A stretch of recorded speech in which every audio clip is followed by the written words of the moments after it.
My name is Leah, and I'm 32 years old. 2 weeks ago, I held my newborn daughter Emma as she took her last breath. During the darkest day of my life, her funeral, the front row seats remained empty. My parents chose to attend my brother Michael's pool party instead. "It's just a baby," my mother said when I called her in tears. "Your brother needs family support for his new house." If you've ever felt betrayed by those who should have loved you most, please share where you're watching from and hit that subscribe button as I share how I survived this heartbreak. Before Emma came into my life, I had what many would consider a fulfilling existence. I worked as a pediatric nurse at Boston Children's Hospital, a career that filled me with purpose despite its emotional challenges. My husband Nathan, a physical therapist at the same hospital, had been my rock for the past 6 years. We met during a fundraiser for the pediatric oncology ward, bonding over our shared experiences with complicated family dynamics. Nathan understood the pain of never feeling good enough. His father had abandoned the family when he was 12, leaving emotional scars that took years of therapy to address. That shared understanding of family wounds created an unbreakable bond between us. What Nathan helped me see, through his perspective as an outsider looking in, was the deeply rooted favoritism my parents had always shown toward my younger brother Michael. Growing up in our suburban Connecticut home, the pattern was established early and never wavered. Michael, now 30, had been the golden child from the moment he kicked his first soccer ball at age 4. Every tournament, every game, my parents Barbara and Richard were front row, cheering wildly, filming every moment. His trophies dominated our living room shelves. His achievements became the center of every family conversation. Michael scored the winning goal. Michael got scouted by the high school coach. Michael might get a sports scholarship. I tried finding my own path to their approval. I maintained straight A's throughout school, joined debate team, volunteered at nursing homes, eventually graduated summa cum laude from nursing school. But my achievements were always footnotes in family discussions. "That's nice, Leah. Did you hear Michael made varsity as a freshman?" When I announced my acceptance to Boston University's nursing program, my mother's first response was, "That's far from home. You won't be able to attend Michael's games." The pattern continued into adulthood.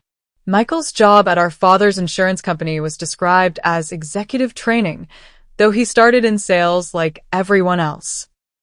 My career saving children's lives was a nice, steady job. Meeting Nathan changed everything. He witnessed the dynamic during our first holiday together and couldn't stay silent. "Did anyone notice that Leah just mentioned she led the team that saved a 5-year-old's life this week?" he asked during Thanksgiving dinner, interrupting my father's 20-minute monologue about Michael's sales numbers. The uncomfortable silence that followed spoke volumes.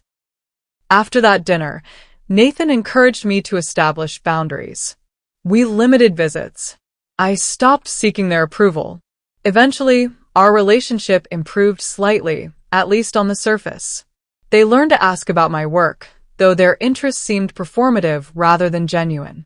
When Nathan proposed after 2 years of dating, my parents attended our engagement party, but left early for Michael's intramural basketball game. At our wedding, my father's toast mentioned Michael's achievements more than once. Nathan squeezed my hand under the table each time. After marriage, we bought a small colonial house in a Boston suburb and began trying for a baby. We both wanted children. Nathan, coming from a large, loving family, had beautiful visions of weekend gatherings and holiday traditions. What we didn't anticipate was the difficulty conceiving. Month after month, negative pregnancy tests accumulated in our bathroom trash. After a year, we consulted specialists. The diagnosis: unexplained infertility. We tried medications, timed intercourse, then moved to intrauterine insemination. Each failure cut deeply. Each monthly disappointment left me questioning my body's capabilities.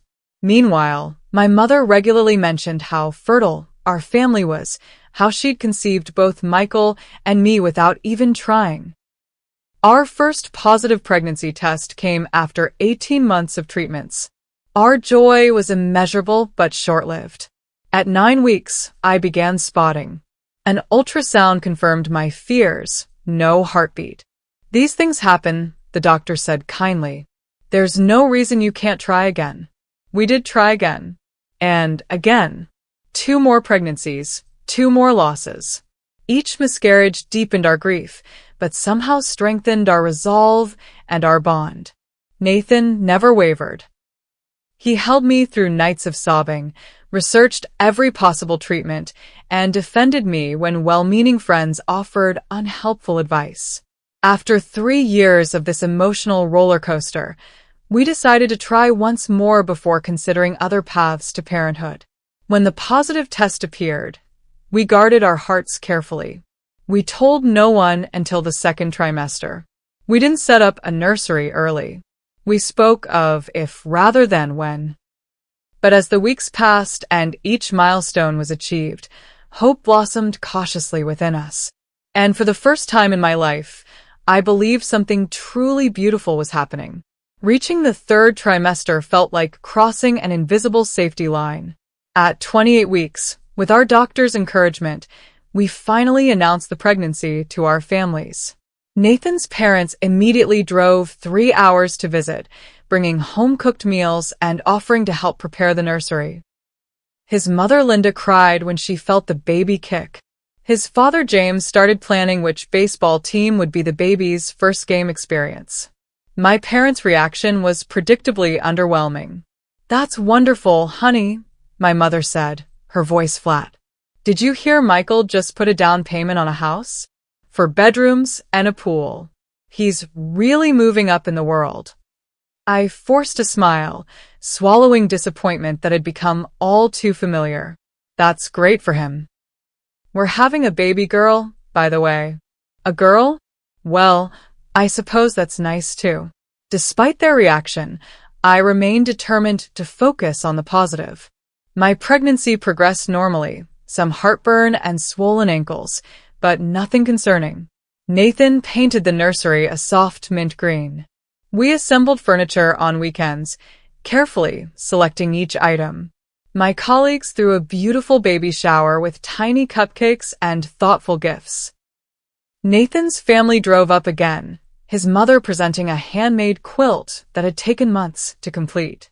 My parents sent a gift card with a note saying they were too busy helping Michael with house hunting to attend. At 36 weeks, during a routine checkup, my obstetrician frowned while measuring my fundal height. "You're measuring a bit small. Let's do an ultrasound just to check everything." The technician was quiet during the scan, too quiet. She excused herself to get the doctor. Minutes later, my obstetrician returned with a maternal-fetal medicine specialist. "The baby isn't growing as expected," she explained gently. "And there are some concerns about blood flow through the placenta. We're also seeing some potential cardiac abnormalities that weren't visible in earlier scans." She recommended immediate admission to the hospital for monitoring. Nathan called our families while I packed a small bag, hands trembling. His parents promised to drive up immediately. My parents said they'd try to visit soon, but were busy helping Michael move furniture into his new house. For 2 days, I lay in a hospital bed, connected to monitors, terrified with each deceleration of our daughter's heartbeat. Tests confirmed the baby had developed a severe congenital heart defect that hadn't been detected in earlier scans. The placental insufficiency meant she wasn't getting adequate nutrition or oxygen. On the 3rd day, the decision was made to perform an emergency C-section. Everything happened in a blur. The operating room's harsh lights, the blue surgical drapes, Nathan's eyes above his mask, wide with fear and love. Emma Rose Sullivan was born weighing 4 pounds 3 ounces. She didn't cry. Instead of placing her on my chest, the neonatal team whisked her to a warming station. I caught only a glimpse of dark hair before they rushed her to the NICU. Hours later, still groggy from anesthesia, Nathan wheeled me to see our daughter. Tiny Emma lay in an incubator, connected to more tubes and wires than seemed possible for her small body. A ventilator breathed for her. Monitors beeped continuously. "She's beautiful," Nathan whispered, his voice breaking. The cardiologist came to explain Emma's condition. She had hypoplastic left heart syndrome, essentially half a functioning heart. Without immediate intervention and eventually multiple surgeries, she couldn't survive. Even with surgeries, her prognosis was guarded at best. "Many children with this condition do survive with surgical intervention," he explained. "But given her low birth weight, placental issues, and some additional complications we're seeing with her lungs, her case is particularly complex." We spent that night researching, talking, crying, and praying. Nathan's parents arrived, providing silent support as we weighed impossible options. My parents called briefly, saying they'd visit after things settled down. By morning, after consulting with multiple specialists, we made the most heartbreaking decision of our lives. Emma's condition was more severe than initially thought. The first surgery would likely cause immense suffering with minimal chance of success. Instead of putting her through painful procedures that might only prolong the inevitable, we chose comfort care. "We want whatever time she has to be peaceful," I told the medical team, my nursing background both a blessing and curse in understanding exactly what lay ahead. They removed Emma from the ventilator and placed her in my arms for the first time. Nathan sat beside us on the hospital bed, his arm around my shoulders. For 2 precious days, we held our daughter, memorizing her face, counting her fingers and toes, telling her how loved she was. Emma passed away peacefully in our arms on the 3rd day of her life. The sun was rising, casting a golden glow through the hospital window as she took her final breath. In that moment, part of my heart died with her. The days following Emma's death passed in a fog of grief. I was discharged from the hospital with empty arms and a prescription for pain medication to manage my C-section recovery. Physical pain from the surgery seemed trivial compared to the crushing weight of loss that made breathing itself an effort. Nathan handled most of the funeral arrangements while I moved through our home like a ghost. The nursery door remained closed. I couldn't bear to see the crib that would remain empty, the unworn clothes still folded with their tags attached. "We need to decide about the service," Nathan said gently on the 2nd day home. "The funeral director needs to know if we want a viewing or just a graveside service." I couldn't imagine allowing people to file past my baby's tiny body, offering platitudes that wouldn't ease our pain. "Just a small service," I whispered. "At the chapel near your parents' church." He nodded, making notes in the leather-bound planner his mother had brought over. Linda had been an incredible support, bringing meals, sitting quietly with me when I couldn't speak, and helping Nathan with practicalities when grief overwhelmed him. "We should call your parents," Nathan suggested cautiously. "They should know the funeral date." I hadn't spoken to them since Emma's birth. They'd sent flowers to the hospital with a card saying, "Congratulations on your new arrival," clearly ordered before knowing the gravity of the situation. They hadn't called again after learning of her condition. With trembling fingers, I dialed my mother's number. She answered on the 4th ring, television blaring in the background. "Leah, how are you feeling?" "Recovering well from the surgery." Her cheerful tone felt like a slap. "Mom, Emma died 3 days ago." A pause. "Oh, sweetie, I'm so sorry." The flatness in her voice told me everything. No shock. No devastation. Just polite sympathy, as if I'd mentioned a minor disappointment. "We're planning the funeral for next Saturday at 11, I continued, my voice mechanical. "At the Riverside Chapel. Next Saturday?" Her tone changed. "Oh, that's the same day as Michael's housewarming. He's having a big pool party to celebrate the new place." My hand tightened around the phone. "I'm sure he'll understand rescheduling given the circumstances." "Well, he's already sent out invitations. A lot of people are coming. Your father's friends from work, some potential clients." I closed my eyes, letting the implications sink in. Are you saying you won't be at your granddaughter's funeral because of Michael's pool party? Now, Leah, don't put words in my mouth. I'm just saying it's unfortunate timing. We'll try to make it work. The call ended with her vague promise to try to be there. I relayed the conversation to Nathan, who struggled to hide his anger behind a mask of composure for my sake. They'll come, he assured me, though his tone lacked conviction. No one would miss their grandchild's funeral. The following days were filled with heartbreaking decisions no parent should face. Choosing a casket, the smallest one available, white with silver handles. Selecting flowers, white lilies and baby's breath. Writing an obituary for a life just begun. Each task was a fresh wound. My colleagues from the pediatric ward rallied around us. They organized meal deliveries, sent cards filled with memories of my pregnancy journey, and promised to attend the service. Nathan's entire family planned to drive in from different states. My childhood friend Stephanie flew in from California to stay with us. The night before the funeral, my phone chimed with a text message from my mother. Unfortunately, we won't be able to make it tomorrow. Michael really needs family support for his big day. I'm sure you understand. Sending love. I stared at the screen in disbelief before calling immediately. No answer. I tried my father's phone. Straight to voicemail. I called the house line. No response. I sent a desperate text. Mom, this is my daughter's funeral. Your granddaughter. Please. An hour later, she replied, We've already committed to Michael's event. All the family will be there. Maybe we can visit the grave another time. These things happen, Leah. You can always have another baby. I showed Nathan the message, watching his face contort with an anger I'd never seen before. He took the phone from my hands, set it aside, and held me as I sobbed until exhaustion finally pulled me into restless sleep. The morning of Emma's funeral dawned gray and drizzly, fitting the hollow ache in my chest. I stood before the bathroom mirror, barely recognizing the pale, hollow-eyed woman staring back.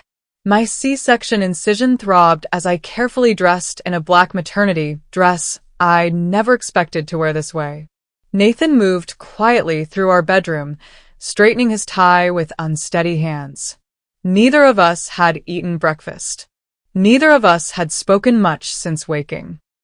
What words could possibly matter today? Are you ready? He asked softly, offering his arm for support. I nodded, though readiness was impossible. How could anyone be ready to bury their child? The drive to the chapel passed in silence. In the parking lot, I noticed cars filling the small lot, more than I'd expected. Nathan helped me from the car, his hand firm against my lower back as we walked slowly toward the entrance. Inside, the chapel was transformed by soft lighting and floral arrangements. At the front, Emma's tiny white casket sat surrounded by flowers. The sight of it, so small, so final, nearly buckled my knees. Nathan's arm tightened around my waist, bearing my weight. As we moved down the aisle, faces turned toward us. Nathan's parents rose immediately, embracing us with tears streaming down their faces.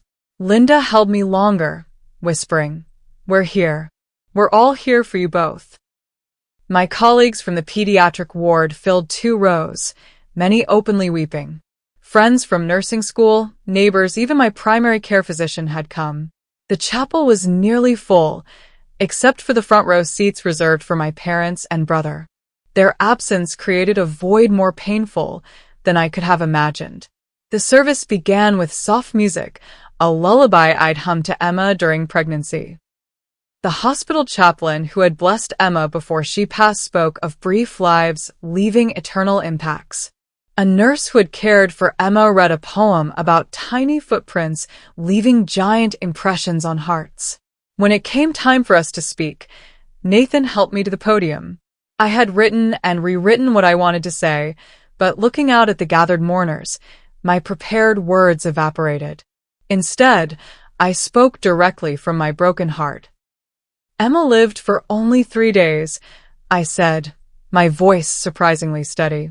But she was loved for 9 months before that. And she'll be loved for the rest of our lives. She taught us that love isn't measured in time. She showed us strength can come in the tiniest packages. And she reminded us that family isn't always who shares your blood, but who shows up when you're bleeding. My gaze drifted to the empty seats in the front row. Nathan's hand found mine, squeezing gently. After the chapel service, we proceeded to the cemetery. The pediatric nurses formed an honor guard, each holding a white balloon.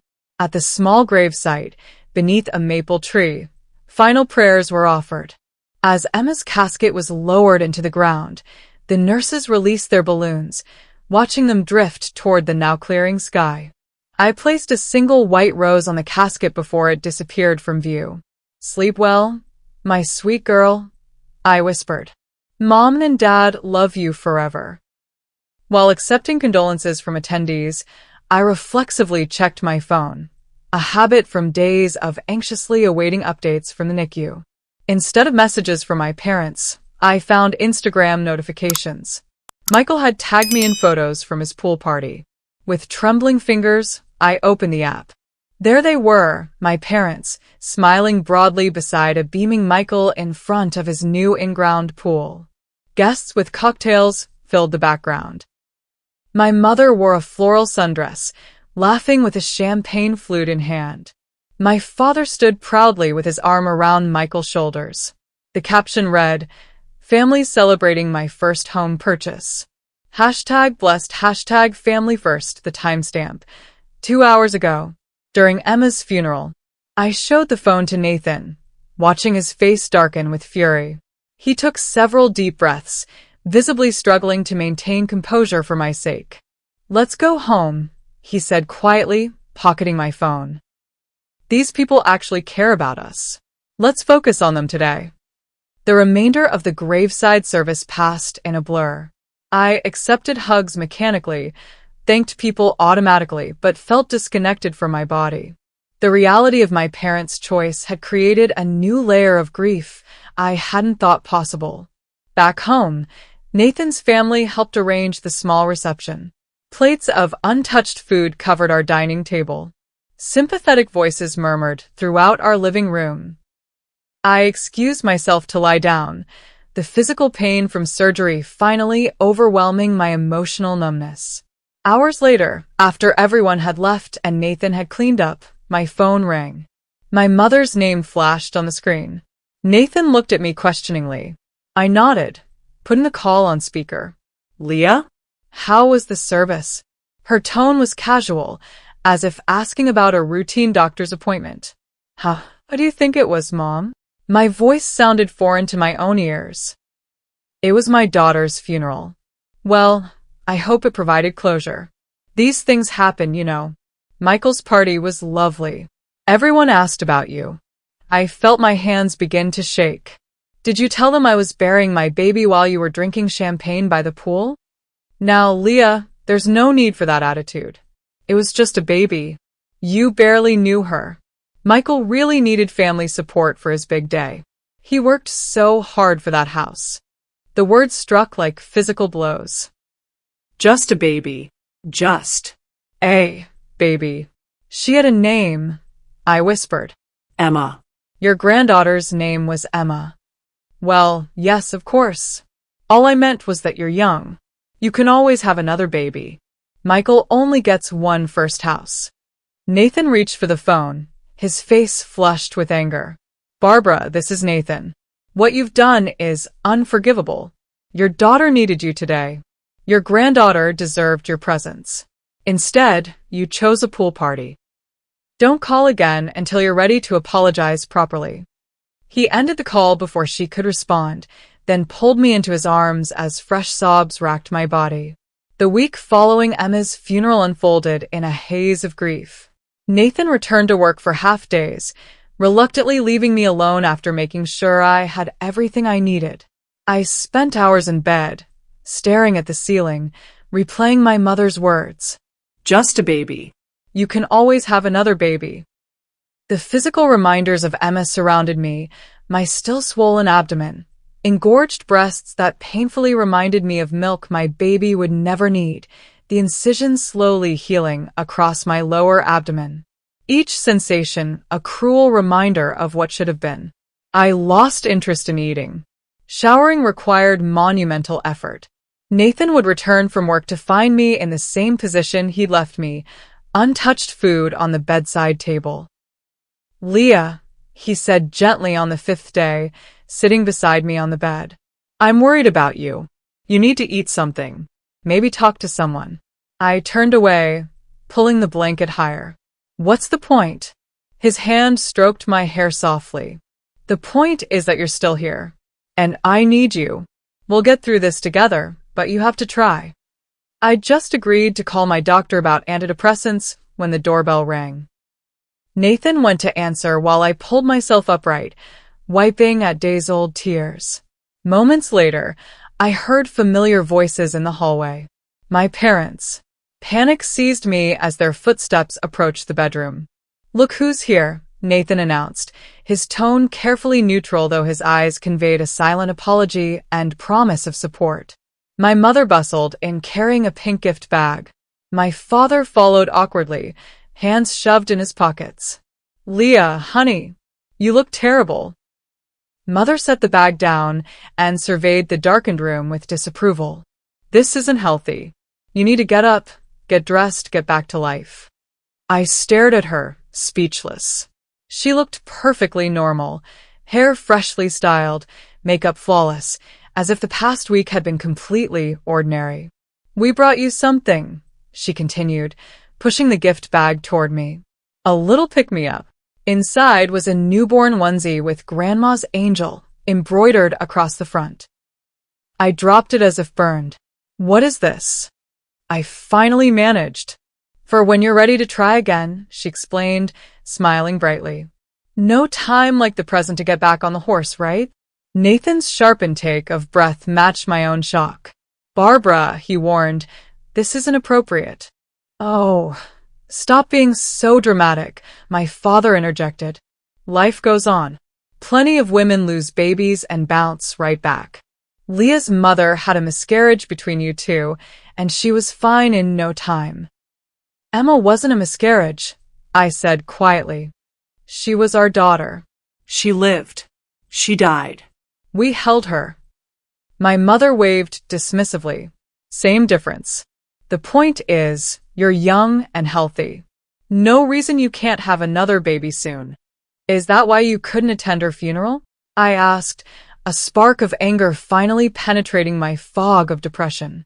"Because she wasn't real to you?" "Now, Leah," my father said sternly, "your brother was very disappointed you missed his big day. He worked hard for that house. It was important to him to have family there. And my daughter's funeral wasn't important." My voice rose. "Your granddaughter's funeral wasn't worth rescheduling a pool party?" "Michael had already sent invitations," my mother explained, as if to a petulant child. "People took time off work. We couldn't possibly change everything because of circumstances." Circumstances. The word hung in the air. My baby dying was a circumstance to you? "You're being melodramatic," my father sighed. "Always were too sensitive." Something inside me snapped. Years of suppressed feelings erupted at once. "Get out," I said, my voice deadly calm. "Excuse me?" My mother's eyes widened. "Get out of my house." Now. I stood from the bed, ignoring the pain in my abdomen. "You missed my daughter's funeral for a pool party. You called her just a baby. You've shown me exactly where I stand with you, where I've always stood. Second place. Always less important than Michael." "That's ridiculous," my father blustered. "We've always treated you kids equally." Nathan stepped forward. "Richard, with all due respect, that's blatantly untrue. I've witnessed the favoritism since the day I met you. But missing Emma's funeral crossed a line that can't be uncrossed."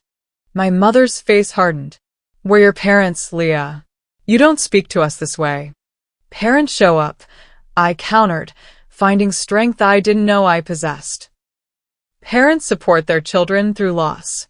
Parents don't dismiss the death of their grandchild as an inconvenience. We've done everything for you. My father's voice rose. Paid for your education, supported your career choices. You paid for Michael's education. I corrected.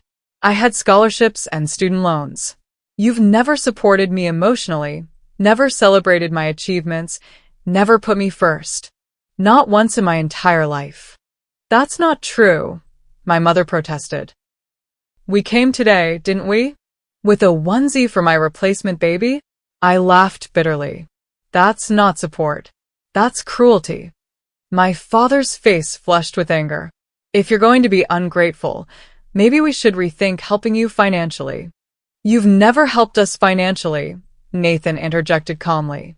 We've been completely independent since our marriage. Fin. My father grabbed my mother's arm. If this is the thanks we get for trying to help, we'll leave. But don't come crying to us when you realize family is all you have. This isn't family. I gestured between us. This is obligation. And I'm releasing you from it. They left in a flurry of slammed doors and squealing tires. Minutes later, my phone buzzed with text messages from Michael. Way to go, drama queen. Mom's crying because of you. Always have to make everything about you, don't you? It was just a funeral. My housewarming was a once-in-a-lifetime event. With steady hands, I blocked his number, then my parents' numbers. I deleted their social media connections. As I put down the phone, I felt Nathan's arms encircle me. Are you okay? He asked softly. For the first time since Emma's death, I felt a flicker of something besides grief, resolve. No, i ensuara't un asli. But I think I might be someday. 2 weeks after the confrontation with my parents, I sat in a leather armchair across from Dr. Frances Morgan, a therapist specializing in both grief counseling and family trauma. Nathan had found her through his hospital connections, gently encouraging me to give therapy a chance. Tell me why you're here, Leah, she said, her kind eyes studying me carefully. I took a deep breath. I lost my daughter, and then I lost my family of origin. Or maybe I never really had them to begin with. I'm not sure which is more painful. Over the next hour, I poured out the story. Emma's birth and death, my parents' absence at the funeral, their callous remarks afterward, and the lifetime of feeling second best that preceded it all. Dr. Morgan listened attentively, occasionally making notes. When I finished, she set her notepad aside. Leah, you're dealing with compound grief. The loss of your daughter alone would be devastating. But the betrayal by your parents has created a secondary loss, the loss of the support system you deserved during this time. The validation in her words released something inside me. For the first time, I allowed myself to acknowledge that my parents' behavior wasn't just disappointing, it was genuinely wrong. That evening, I told Nathan about the session. Dr. Morgan suggested I join a support group for parents who've lost infants. There's one that meets at the hospital. He squeezed my hand. I think that's a great idea. Would you like me to go with you? The following Tuesday, we attended our first meeting in a small conference room at Boston Children's Hospital. 6 other couples and 3 individual parents sat in a circle of chairs. A social worker named Teresa facilitated. We have new members tonight, she said warmly. Would you like to introduce yourselves? Nathan spoke when I couldn't find words. I'm Nathan Sullivan, and this is my wife Leah. We lost our daughter Emma 3 weeks ago to hypoplastic left heart syndrome. She lived for 3 days. Murmurs of sympathy filled the room. As the meeting progressed, parents shared their stories. A couple named James and Sandra had lost twins at 26 weeks. A mother named Alicia had lost her son to SIDS. A father named Marcus attended alone, his wife too depressed to leave home after their daughter's stillbirth. For the first time since Emma's death, I was surrounded by people who truly understood. No one offered platitudes. No one suggested I move on or try again soon. They simply acknowledged the pain and held space for it. The hardest part, said a woman named Rachel, is how the world expects you to function normally when your entire universe has collapsed. My boss asked when I'd be back to my old self, 2 weeks after we buried our son. Heads nodded around the circle. I found myself speaking without planning to. My parents didn't come to the funeral. They went to my brother's pool party instead. They told me it was just a baby, and I could have another one. The stunned silence that followed was eventually broken by Marcus. I don't even have words for that level of cruelty. Family can surprise you, Sandra added gently. Sometimes negatively, like yours. Sometimes positively. My sister moved in with us for a month after we lost the twins. My husband's brother, who never cries, sobbed with us at the funeral. After the meeting, several members exchanged phone numbers with us. Rachel hugged me tightly before leaving. Text me anytime. Even at 3 a.m. Especially at 3 a.m. At home that night, Nathan helped me gather the courage to enter the nursery for the first time since Emma's death. We stood in the doorway together, his arm around my waist for support. We don't have to do this now, he assured me. I think I need to, I replied. The room remained exactly as we'd prepared it, crib with elephant-patterned sheets, changing table stocked with diapers she never used, rocking chair where I'd imagined nursing her. The air felt stagnant, suspended in time and expectation. I moved slowly to the dresser, opening the top drawer filled with tiny clothes. Taking a deep breath, I selected a few special items. The coming home outfit she never wore, a knit cap with bare ears, booties Linda had crocheted. The rest, I knew, would eventually be donated, but not yet. Nathan found a decorative box in our closet. Together, we created a memory box for Emma, her hospital bracelet, ink prints of her tiny feet and hands, the card from her bassinet in the NICU, a lock of dark hair the nurse had thoughtfully preserved, and the few photos we'd taken during her brief life. She had your nose, Nathan said softly, touching a photo where Emma's profile was visible despite the ventilator tubes. And your chin, I added, tracing the slight cleft with my fingertip. These small moments of connection with Emma's memory, acknowledging her features, her existence, her impact, provided unexpected comfort. Days passed. I began taking short walks around our neighborhood. I managed simple meals. I texted with Rachel and Sandra from a support group. Small steps, but progress nonetheless. Then came the first attempt at contact from my mother, a text message 3 weeks after our confrontation. Leah, this silent treatment has gone on long enough. Your father and I are concerned about you. Michael feels terrible about the misunderstanding. We're family. Let's move past this unpleasantness. No apology. No acknowledgement of wrongdoing. Just pressure to pretend nothing had happened. I showed Nathan the message, without responding to it. Classic, he said, shaking his head. Are you going to answer? Not yet, I decided. Maybe not ever. More messages followed over the next few days. Then my mother employed flying monkeys, mutual acquaintances and distant relatives who suddenly reached out with concern about the family situation. My second cousin Tiffany called. Your mother is absolutely devastated that you're shutting her out during your time of need. My parents' neighbor sent an email. Your parents miss you terribly and don't understand why you've cut them off when they're trying to help. My father's secretary left a voicemail. Your dad isn't himself lately. He's worried sick about you. I deleted the messages without responding. Dr. Morgan affirmed this boundary during our sessions. They're attempting to re-establish control without acknowledging the harm they've caused, she explained. Maintaining your boundary isn't cruel, it's self-preservation. 4 weeks after the funeral, Michael showed up unannounced at our front door on a Saturday morning. I was alone. Nathan had gone for a run. We need to talk, he announced, pushing past me into the foyer. I wrapped my cardigan tighter around myself, physically and emotionally defensive. I have nothing to say to you. This has gone on long enough, Leah. Mom's upset. Dad's angry.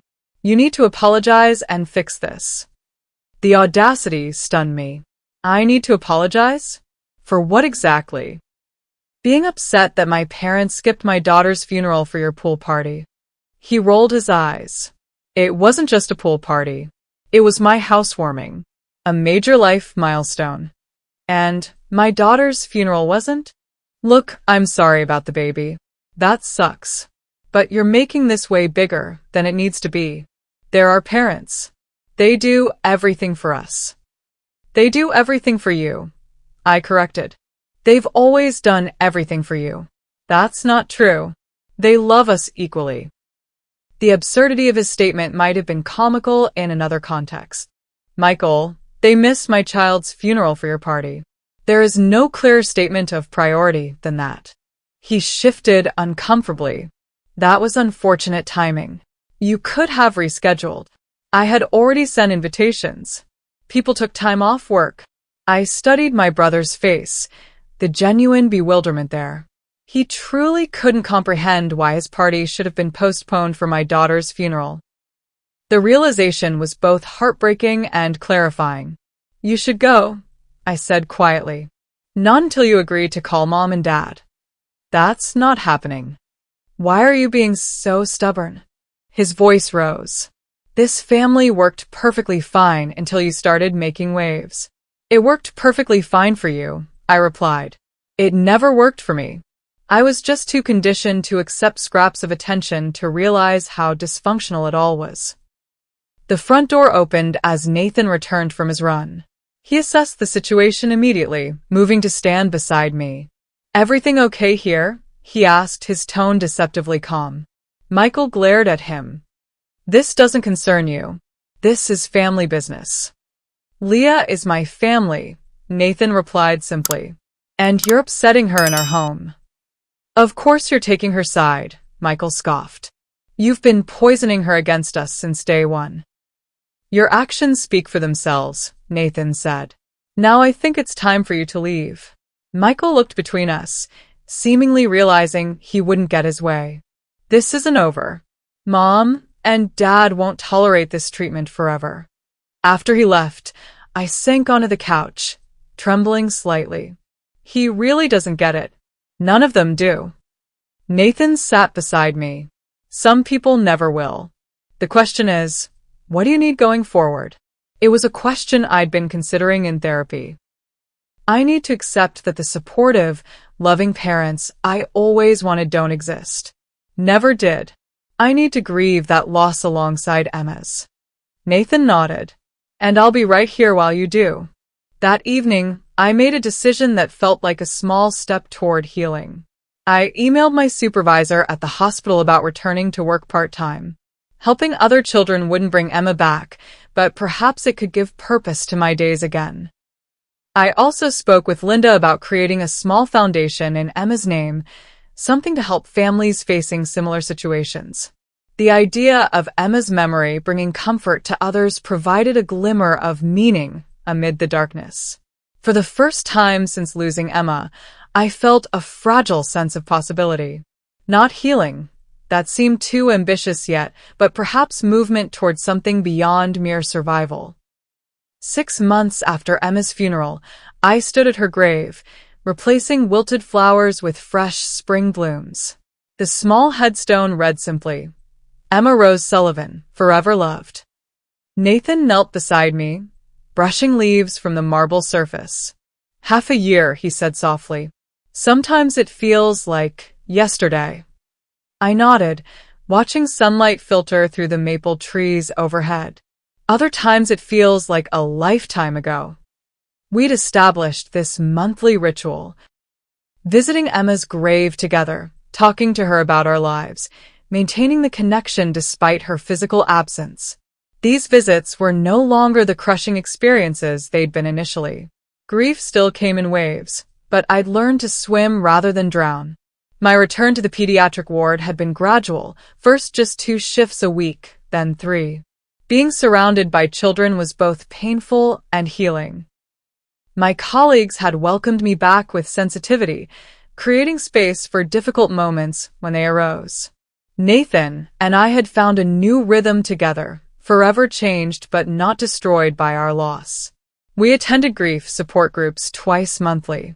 We spoke Emma's name daily, keeping her memory alive between us. We'd even begun tentatively discussing trying for another child someday, not to replace Emma, but to expand the love we had to give. My relationship with my parents remained severed.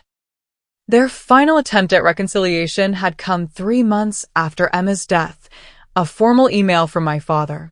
Your mother and I are willing to put this unfortunate situation behind us if you're ready to rejoin the family. Michael's birthday dinner is next month.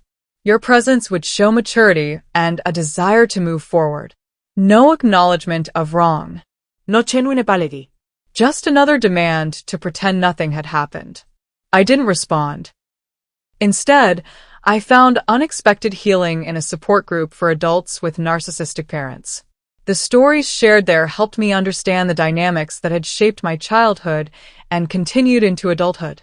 I wasn't alone in my experiences. The validation was powerfully therapeutic. You know what I've realized? I told Nathan one evening as we sat on our back porch. Emma gave me the strength to break cycles that might have continued forever. He took my hand, listening intently as I continued.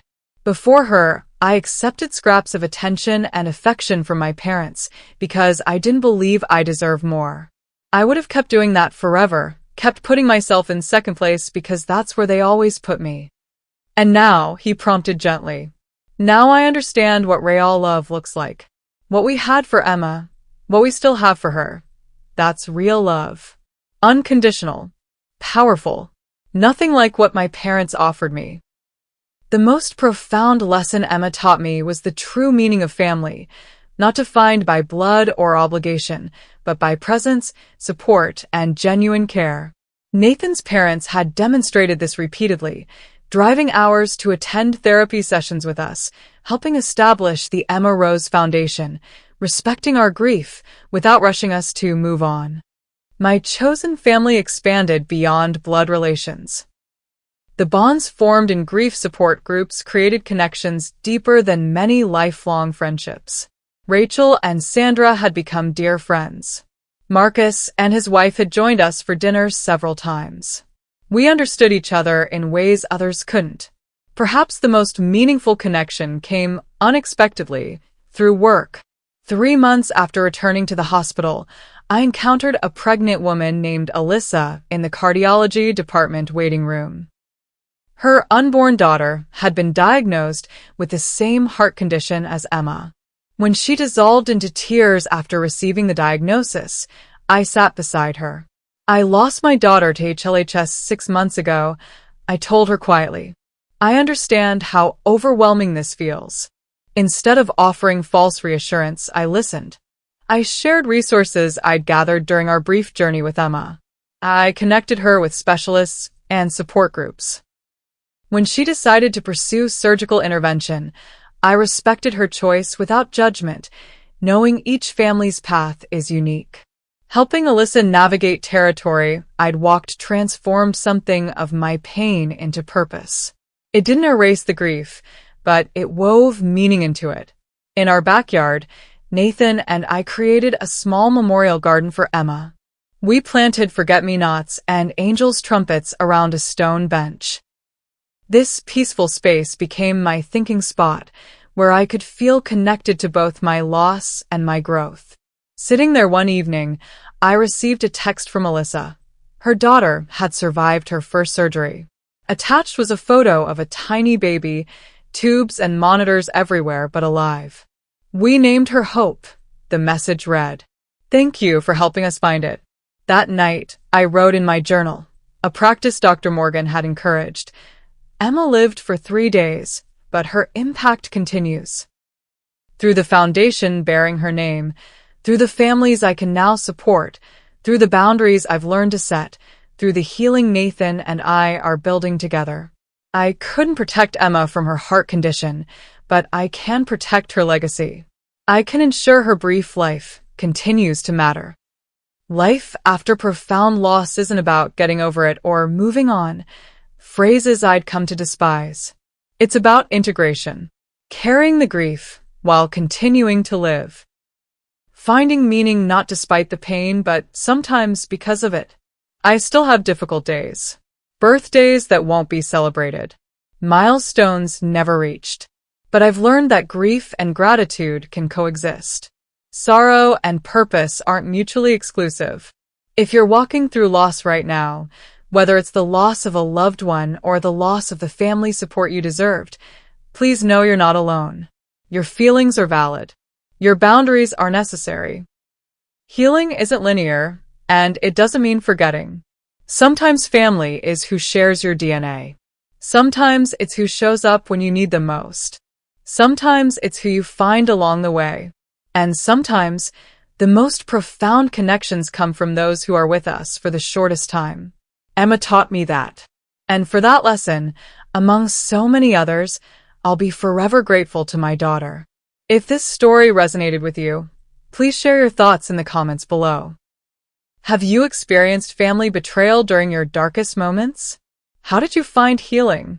What boundaries have you needed to set for your well-being? Your experiences might help someone else feeling alone in their journey. Don't forget to subscribe to hear more stories of survival and resilience, and thank you for being part of this healing community. Remember, sometimes our deepest wounds become our greatest sources of strength and compassion.